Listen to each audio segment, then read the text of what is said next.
Assalamualaikum warahmatullahi wabarakatuh. Di sini kami dari kelompok 6 akan mempresentasikan mengenai manajemen pembiayaan pendidikan. Perkenalkan, nama saya Eliana Nurfadilah, NIM 203210060. Perkenalkan, saya Eka Kusumawati, NIM 203210057.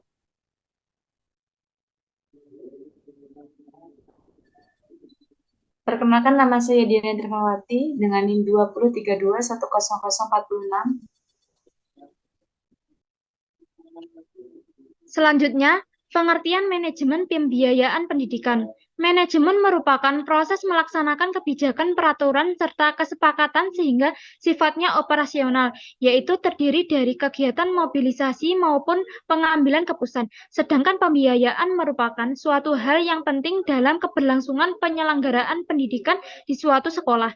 Pembiayaan juga merupakan suatu proses pengalokasian seluruh sumber daya yang dimiliki pada suatu kegiatan atau program pelaksanaan operasional pendidikan dalam proses belajar mengajar.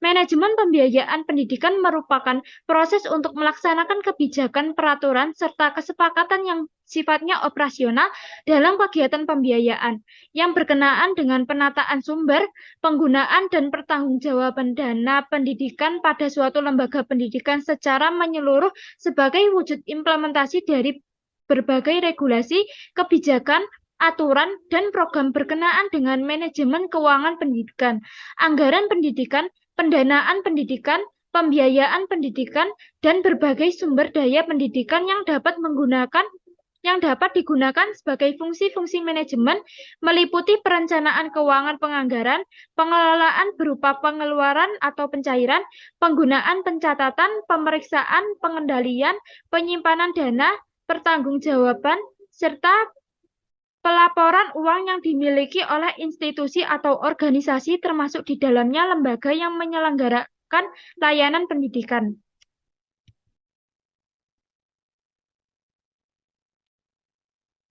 Selanjutnya yaitu tujuan manajemen pembiayaan pendidikan.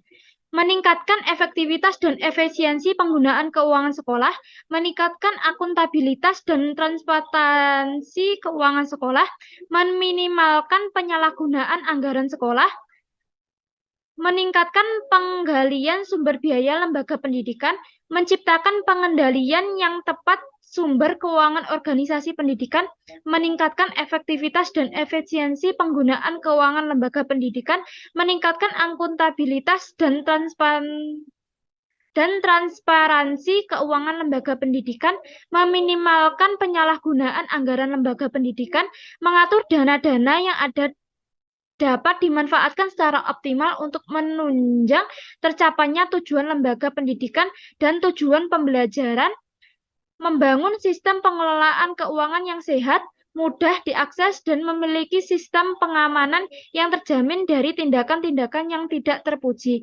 meningkatkan partisipasi stakeholders pendidikan.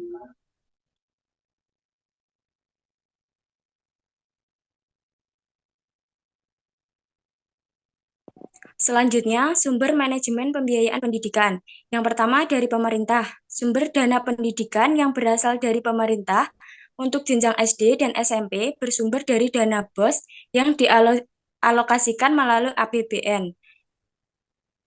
Yang kedua, dari sekolah. Beberapa kegiatan iuran mandiri sekolah yang bisa menghasilkan pendapatan sekolah antara lain pengelolaan kantin, pengelolaan koperasi sekolah, pengelolaan jasa antar jemput siswa, kegiatan seminar, penyelenggaraan lomba kesenian dengan biaya dari peserta atau perusahaan yang sebagian dana bisa disisihkan untuk sekolah. Yang ketiga, dari orang tua siswa. Pembiayaan pendidikan yang berasal dari masyarakat atau orang tua siswa saat ini dikelola oleh pihak sekolah dalam bentuk komite sekolah. Yang keempat, dari orang tua asuh. Mereka yang dengan sukarela menyediakan bantuan pendidikan kepada anak-anak sekolah dari keluarga miskin agar mereka dapat meneruskan pendidikan formalnya. Yang kelima, dari yayasan memiliki peran penting dalam memajukan pendidikan, khususnya di madrasah-madrasah yang sebagian besar merupakan madrasah swasta.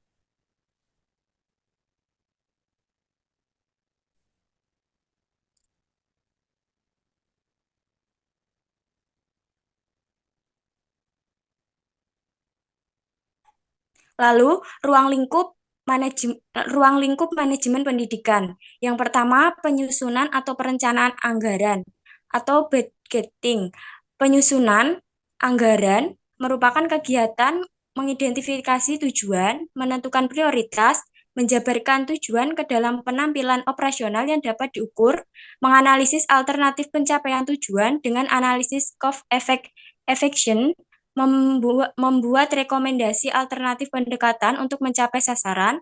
Yang kedua, pembukuan. Pembukuan merupakan proses pencatatan, pengelompokan, dan pengintiksaran kejadian-kejadian ekonomi yang teratur dan logis dengan tujuan menyajikan informasi keuangan yang dibutuhkan untuk pengambilan keputusan. Yang ketiga, pemeriksaan atau auditing, yaitu kegiatan-kegiatan yang berhubungan dengan pertanggungjawaban dari proses penerimaan data, proses penyimpanan data, dan proses pembayaran atau dari proses kegiatan mengeluarkan dana oleh bendahara terhadap pihak-pihak yang berwenang.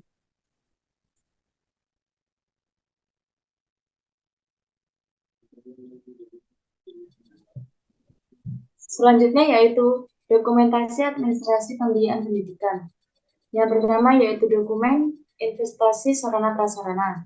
Yang kedua yaitu dokumen program dan realisasi atau pengembangan PTK, gaji kesiswaan, ATK, penggandaan biaya dan jasa, biaya operasional tidak langsung, dan lain-lain.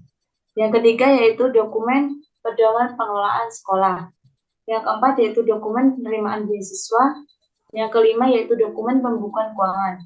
Nah, di sini untuk dokumen pembukuan keuangan yaitu antara lain ada PKU, buku kas pembantu, buku pembantu pajak, buku laporan keuangan atau APBN, APBD, dan lain-lain.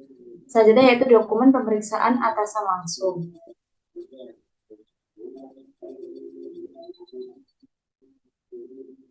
Itu tadi presentasi dari kami. Apabila ada kesalahan kami mohon maaf. Wassalamualaikum warahmatullahi wabarakatuh.